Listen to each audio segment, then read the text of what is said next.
बच्चों, आज की वीडियो में हम कुछ बेसिक कॉन्सेप्ट जानेंगे। इनको किस तरह से आपको रीड करना है और कैसे समझना है। ठीक है, तो आइए हम फर्स्ट स्टैंडर्ड के जो भी बेसिक कॉन्सेप्ट है उसको पहले समझेंगे। ठीक है, जैसे कि आप पिक्चर में देख रहे होंगे कि यहाँ पे बिगर है और स्मॉलर है। तो पहले आपको कोई भी चीज़ समझने से पहले उसकी वर्ड मीनिंग समझनी होगी कि इसका मीनिंग्स क्या होता है। ओके बच्चों, तो आपको यहाँ दिख रहा है बिगर यानी बड़ा और स्मॉलर यानी छोटा, ये एक दूसरे के अपोजिट भी हैं। तो यहाँ पे ये चीज़ बड़ी है और ये चीज़ छोटी है। ठीक है, तो यहाँ बता रहा है कि ये बिगर है एंड ये स्मॉलर है। अब इसको यहाँ पे देखिए, आप इन सब के साथ साथ इंग्लिश के जो रूल्स होते हैं ना, वो भी आप सीख सकते हो। तो आपको बहुत ध्यान से लास्ट तक वीडियो को देखना है और इसको समझना है। ठीक है, इसका हम यहाँ पे देखेंगे कि स्मॉलर पढ़ा जा रहा है। ठीक है, आपने साउंड को पढ़ा है कि एस से स होता है, बट यहाँ पे इस्मा पढ़ा जा रहा है। क्यों? क्योंकि एस के साथ जब एम आता है तो वो हमेशा इस प्रोनाउंस करता है। ठीक है, तो यहाँ पे ये एक तरह का ब्लेंड वर्ड है, तो इसलिए इसे यहाँ पे स्मॉलर पढ़ा जाएगा। ठीक है, तो ये स्मॉलर यानी छोटा और बिगर यानी बड़ा। ठीक है, नेक्स्ट हम आगे आते हैं टॉलर। टॉलर का अपोजिट होता है शॉर्टर। ठीक है, तो टॉलर मीन्स होता है लंबा और शॉर्टर मीन्स होता है छोटा। तो यहाँ टॉलर देखिए, टॉलर मीन्स भी लंबा होता है और लॉन्गर मीन्स भी लंबा होता है। ठीक है, तो उसमें कोई कंफ्यूजन नहीं करना है आपको, क्योंकि इंग्लिश में वर्ड्स जो होते हैं वो बहुत सारे ऐसे मिलते हैं जिनका आपका सेम मीनिंग रहेगा। ठीक है बच्चों, तो दोनों के ही देखिए, यहाँ पे टॉलर का शॉर्टर दिया है और यहाँ लॉन्गर का भी शॉर्टर है, यानी दोनों का ही अपोजिट वर्ड शॉर्टर है। तो आप कोई भी सब्जेक्ट पढ़ते हैं तो उसमें अगर कोई चीज़ आपको कॉमन मिलती है तो वहाँ उसका कंपेयर ज़रूर करें, ताकि इससे आपके सारे कॉन्सेप्ट क्लियर होते चले। ठीक है बच्चों, तो यहाँ हमने टॉलर मीन्स लंबा पढ़ा और शॉर्टर मीन्स छोटा। ठीक है, यहाँ एस एच है तो एस एच से श होता है, तो इसको आप मिला करके इसी तरह से पढ़ेंगे। मेरा एक ही मुद्दा है बच्चों कि आपकी इंग्लिश बहुत बेहतर हो, आप इंग्लिश का प्रोनाउंसिएशन प्रॉपर तरीके से सीख सकें, तो हम आसान तरीके से हिंदी भाषा का भी प्रयोग करके अंग्रेजी को सीख सकते हैं। तो इस तरह से आपको अभ्यास करना है। ठीक है, आपको कोई भी बुक मिले, कहीं भी कोई वर्ड मिले तो आप उसको ज़रूर अभ्यास करें, पढ़ने से कभी भी पीछे ना हटें। आगे बढ़ते हैं हम। यहाँ पे आपको पिक्चर में दिख रहा है कि ये छड़ी जो है वो काफ़ी लंबी है, तो लंबी चीज़ के लिए हम यहाँ लॉन्गर यूज़ कर रहे हैं, LON लॉन्गर।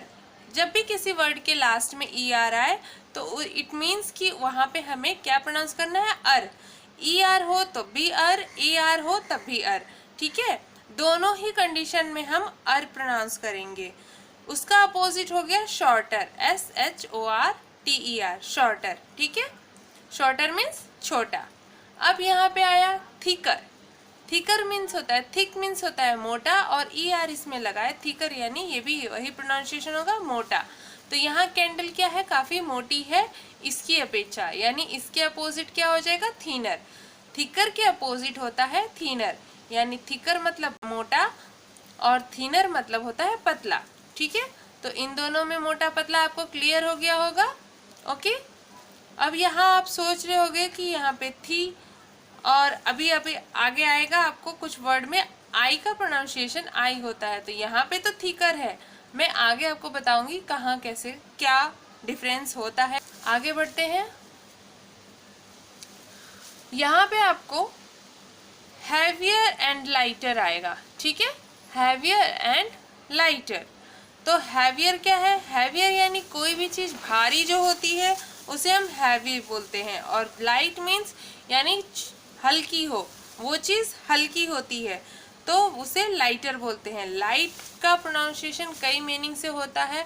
देखिए, लाइट का मीनिंग हल्का भी होता है, लाइट का मीनिंग प्रकाश भी होता है, लाइट का जो अर्थ है वो कई होता है, तो आपको उससे कंफ्यूज नहीं होना। अगर हैवियर है उसका अपोजिट आपका लाइटर होगा, और अगर डार्क है तो भी उसका लाइट होता है, ठीक है। तो डार्क मीन्स होता है गाढ़ा, गाढ़े का अपोजिट हल्का होगा, तो डार्क का भी अपोजिट लाइट होता है और हैवी का भी अपोजिट लाइट होता है, ठीक है।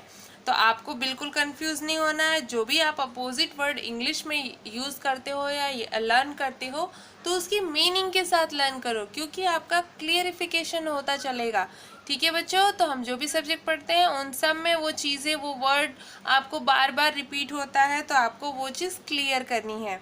यहाँ पे हमने देखा हैवियर, हैवियर यहाँ पे हैवी से यानी भारी से लिया गया है और लाइटर यानी हल्के से लिया गया है, ठीक है। तो ये हैवियर लाइटर। अब यहाँ सोच रहे होगे आप लाइटर क्यों पढ़ रहे हैं।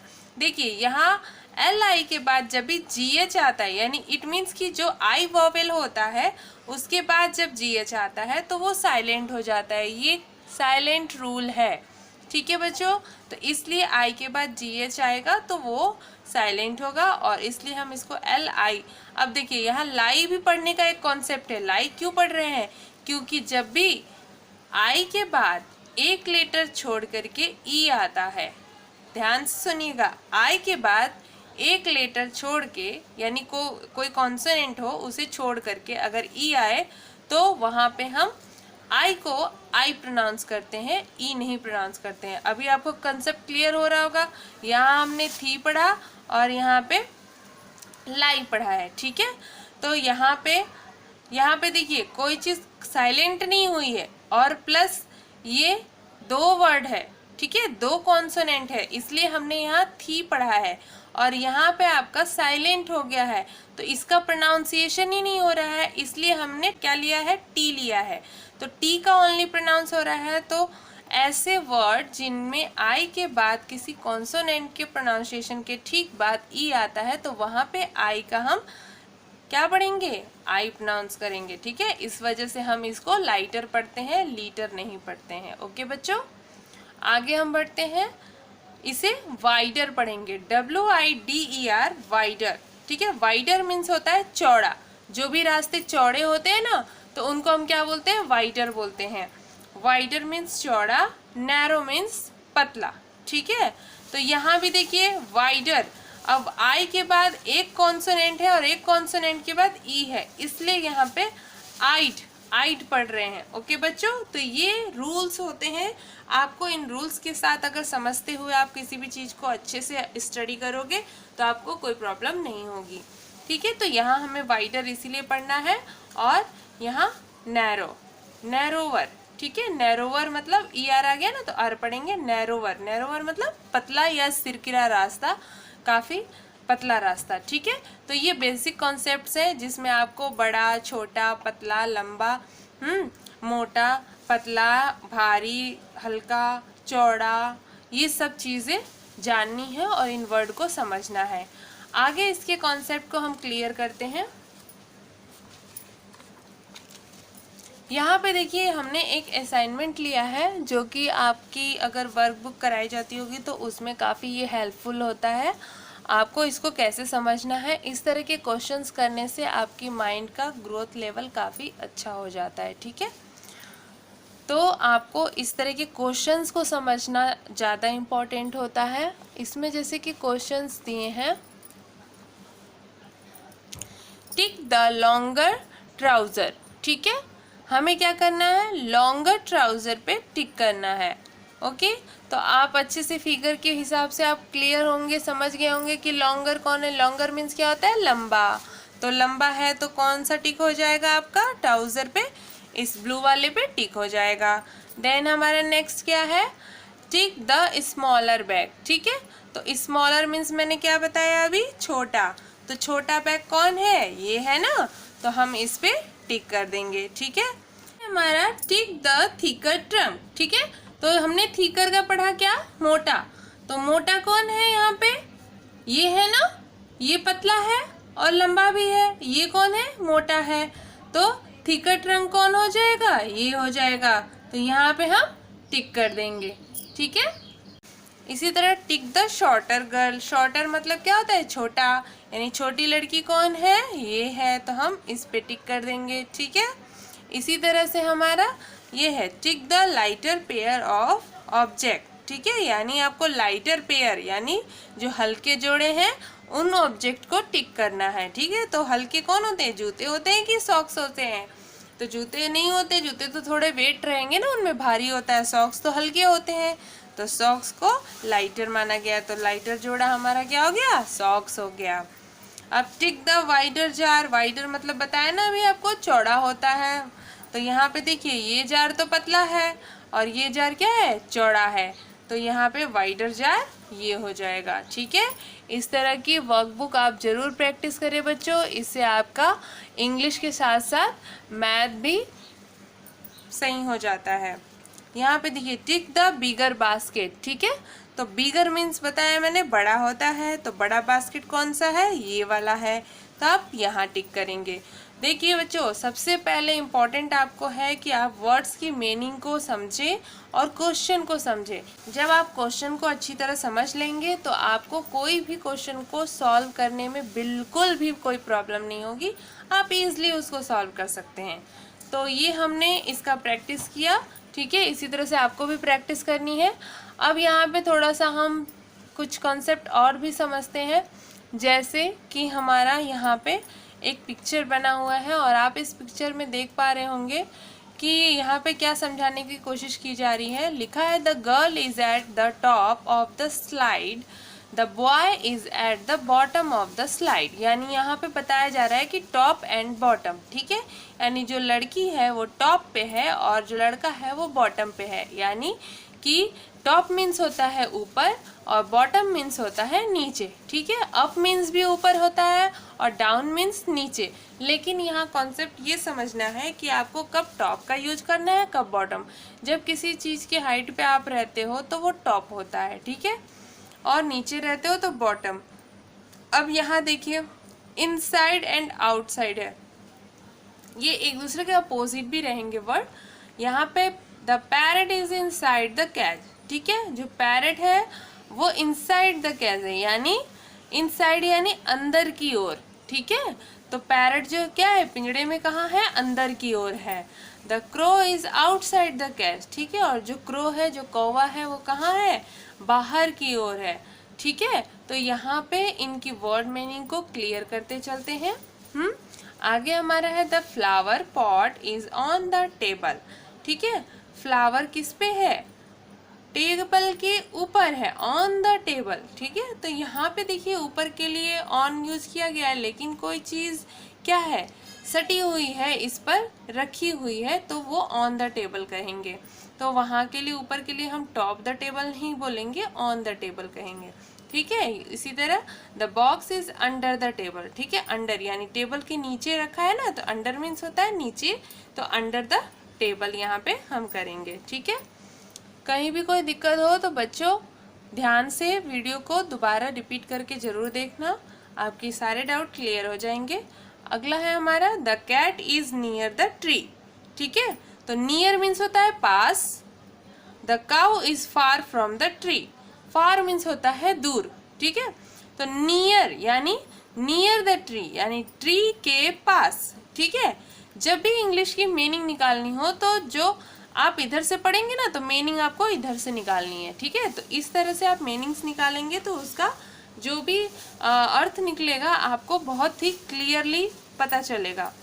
तो क्या है, कैट कहाँ है, ट्री के पास में है, और काऊ कहाँ है, ट्री से दूर है, तो इसलिए यहाँ फ्रॉम लगाया ना, फार फ्रॉम द ट्री यानी ट्री से दूर है क्या, गाय, गाय ट्री से दूर है ना यहाँ पे, तो यहाँ पे नियर एंड फॉर, नियर का अपोजिट फॉर यहाँ पे शो किया गया है।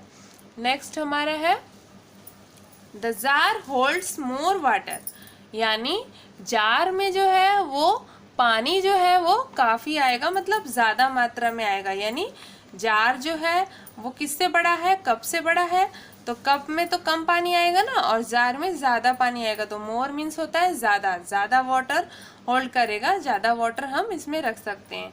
The cup holds less water, यानी कप में जो है वो लेस यानी कम, कम पानी वो होल्ड करेगा, कम पानी लेगा। ठीक है, कप जो है वो कम पानी लेता है और जो यहाँ जार है वो ज़्यादा पानी लेता है। तो मोर और लेस का आपको कॉन्सेप्ट क्लियर हो गया होगा बच्चों। तो इसी तरह के कॉन्सेप्ट को क्लियर के रखिए, और जो भी आपको डाउट्स होते हैं आप रीडिंग किसी भी सब्जेक्ट की करिए, इंग्लिश हो चाहे मैथ हो, आपको वर्ड्स घूम फिर के वो सभी आते रहेंगे सब में। तो वर्ड मीनिंग पे बहुत ज़्यादा आपको ध्यान देने की ज़रूरत है बच्चों। ये थे हमारे कुछ बेसिक कॉन्सेप्ट, और आपको इसी तरह से इसकी प्रैक्टिस करनी है, ठीक है बच्चों।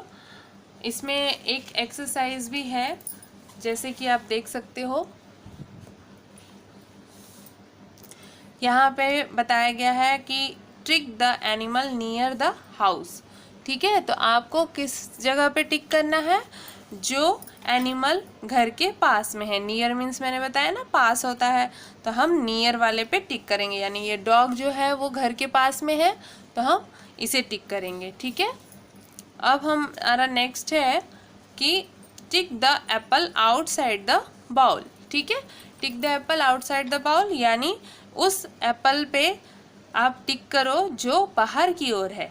तो बाउल के बाहर कौन है, ये है ना, तो हम यहाँ पे टिक कर देंगे। ठीक है, इसी तरह से यहाँ पे है tick the boy at the bottom of the slide.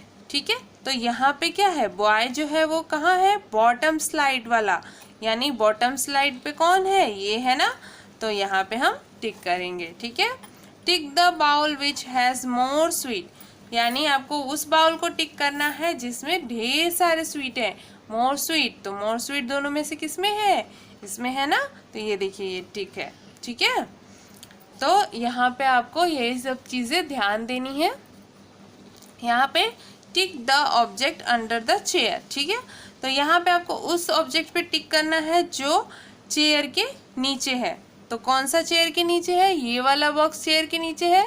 ठीक है, तो आप यहाँ पे इसको टिक करेंगे। ठीक है, यहाँ पे tick the bird at the top of the tree, यानी उस बर्ड पे टिक करिए जहाँ जो टॉप पे है, यानी ऊपर है ट्री के, तो ऊपर है, ये वाली ट्री के ऊपर है, तो हम यहाँ पे टिक करेंगे। ठीक है बच्चों, तो इसी तरह से आप प्रैक्टिस करते रहिए, और जो भी वर्ड मीनिंग रहती है उनको अच्छे से समझते रहिए।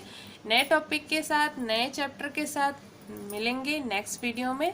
और अगर पहली बार आए हैं तो चैनल को सब्सक्राइब ज़रूर कर लेना, और तब तक के लिए बाय बाय।